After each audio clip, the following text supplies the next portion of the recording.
What is this? I'm kidding. Before you type that hateful comment, I'm just joking.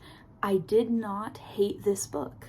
I didn't, despite the fact that I'm setting this video up in such a way that you would expect me to hate this book. Hey friends, my name is Miranda and welcome to my universe. I have a lot of feelings and a lot of things to say. If you didn't already know, which you probably did because you clicked on this video, we're talking about this monstrosity. House of Earth and Blood is the first book in Crescent City, which is a new series out by Sarah J Maas. This is an adult fantasy series, which honestly I think the rest of her series should also be titled adult, but unpopular opinion, I guess. Like I've alluded to, I have a lot of mixed feelings, so we're just gonna dive right on in. I'm just gonna talk. It's not going to be a structured review. None of my videos are structured. I say that all the time, and literally none of my videos are ever pre-planned. I hope you all know that. I am just spewing what is going on in my brain, and somehow it all works. Actually, sometimes it doesn't. Editing, Miranda, puts a lot of work into it. I can confirm. I do put a lot of work into it.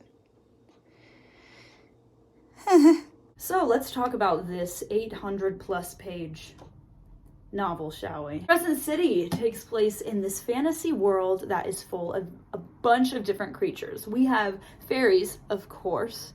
It wouldn't be Sarah J Maas without fairies. Werewolves, angels, sprites.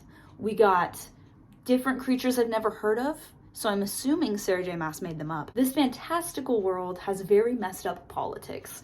A lot of things have happened in the past. This war that kind of didn't end up going very well for a lot of the angels who are now fallen angels. Isn't that funny? Bryce Quinlan is our main character, and she is half fairy or fae and half human. So she lives this comfortable life. She's a party girl, right? And then something crazy happens, and I don't want to spoil, but her entire life changes. The love interest in this book is named Hunt, and he is an angel.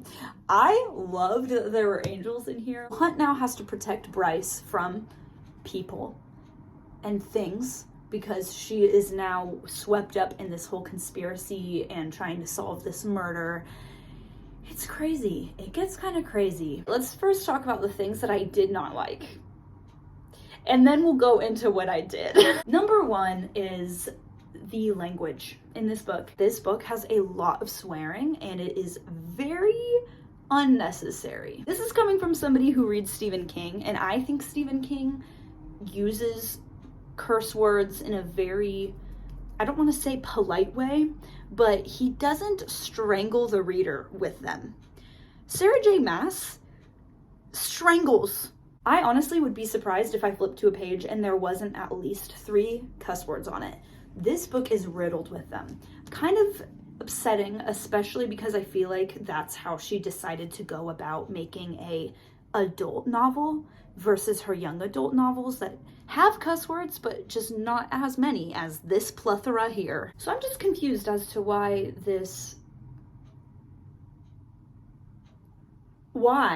I also had an issue with the pacing. I knew beforehand that it was coming, so I was prepared, but this book is notorious for the first 500 pages being world building. There is so much dense history and details to this book that are unnecessary. There are twists and turns throughout this book, though, that I really did enjoy. I'll talk about those later, though, because I'm ranting still. I'm gonna say something, and it's going to upset a lot of people who really liked this book. Naturally, that's what happens when you have differing opinions, and that's okay. That's the beauty of being human. This book is trying too hard. Sarah J Maas was trying too hard with this book. She was trying too hard to be relevant, to make her fantasy world, which is very different from our world, but she was trying to mesh the two, and it just was not working out. She thought that, oh, I'm writing an adult novel, so that means I get to add 1,000 cuss words. We already talked about that. But that also means I get to add a lot of partying, a lot of those adverse effects that partying has. But oh no, I'm gonna take this alcohol abuse, this drug abuse, and I'm going to put it in a good light, and I'm going to show the audience that, hey, this is how you have fun. Not like you die that way or anything, but what is even more confusing is the fact that towards the end of this novel, drugs are then twisted and it's like, oh, no, but these drugs are bad. But but you maybe shouldn't party like that. Don't party too hard. You can party hard, just not too hard. And I'm just like, what is going on? Sarah J Maas, pick a side. Pick a side. Are you party girl or not? Are we, what's going on? This idea also ties in a lot with Bryce, our main character, because the things that she does are okay, but then a lot of the language concerning the other characters who do the same things that Bryce does, that's not okay. It's okay if Bryce does it. She gets a go ahead, but everyone else, no, we don't associate with them. This just makes me, my brain is hurting. I also have an issue, which I noticed this is a trend in a lot of reviews for this book. I had an issue with the main character being very similar to the main character in A Court of Thorns and Roses. And I've also heard that the main character in A Court of Thorns and Roses is also very similar to a character in Throne of Glass. It becomes repetitive when an author consistently churns out characters that are similar to each other. Stephen King, my favorite author ever, does this same thing with a lot of his protagonists and a lot of his antagonists, and I have an issue with it too. I am not attacking Sarah J Maas, is what I'm trying to say, because Stephen King does the same thing. But with this, it's just, there is no diversity here. Bryce is different a little bit. She is more emotional, I think, than Feyre, who is in A Court of Thorns and Roses. And I liked that. I could relate to her with that. I'm a very emotional person. I can get caught up in my feels. So I was like, okay, yeah, preach, girl. But besides that, it's all very cookie cutter. Especially the dynamic with the main character and the love interest, I feel like are the same in every single one of Sarah J Maas's books that I've read, of course. There are some good things to this novel. Let's talk about those. I'm gonna put this down. Awesome. This world is so freaking incredible. I love all the creatures. The mythology in this book is so freaking cool. I love the werewolves, fairies, of course, and the angels. I loved the angel dynamic because there are a lot of politics wrapped up within the fallen angels and the normal angels, and it's just so diverse and very complex, and I ate it up. I loved that aspect of this novel. I think Sarah J Maas did a really great job constructing this world. Of course, she did it with a lot of extra fluff, but she still built a really cool world, and it sucked me in. I also loved the plot twists in this book. I think the plot was phenomenal. A lot of people read Sarah J Maas for specific reasons.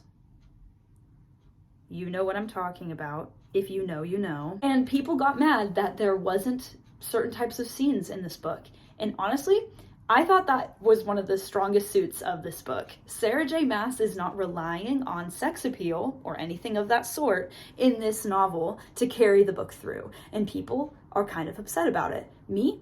I'm not. I actually prefer it this way. It allowed her world building skills to shine through. It allowed her to actually construct these character relationships that relied on things besides physical appearance.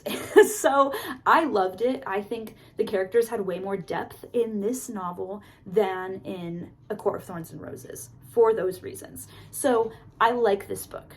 I do. I think Sarah J Maas proved herself more in this novel versus in her others that I have read. She shows us these characters that might be cookie cutter, but hey, they have depth to them. And she propels her storyline along with a lot of cool plot twists and things that I totally was not expecting, that I had to finish this book so fast in order to figure out what happens next. Crazy stuff goes down at the end of this book. The last 200 pages are most definitely the strong suit of this novel. The amount of times I cried is a little shameful. It sped up so freaking fast at the end. I was running along. My heart was pumping. I was like, okay, you're getting my adrenaline going, Sarah J Maas. Respect. That's really the core of why I like this novel. The plot line, the characters. I loved the depth that she had and the complexity. I really liked that she was able to rely on other things besides spicy scenes to carry the audience along. And I think she did a great job. if it weren't for the drag at the beginning and the very vulgar, unnecessary language. Overall, I think this was a decent book. I didn't regret reading it. I most definitely will be reading the second book because I've heard that it's better than the first book, and that gets me really excited. So I can't wait to dive into that one. That is all I have for this video. So please comment down anything you have. If you are like, Miranda, I hate you, this is terrible, I can't believe that you said all these things about my favorite author, please comment that down below. I would love to read it and hear what you have to say. And if you agree with me, please comment that too. Comment whatever the heck you want. I love you all so much. Please be safe, make good choices, and I will definitely be seeing you next time. Bye.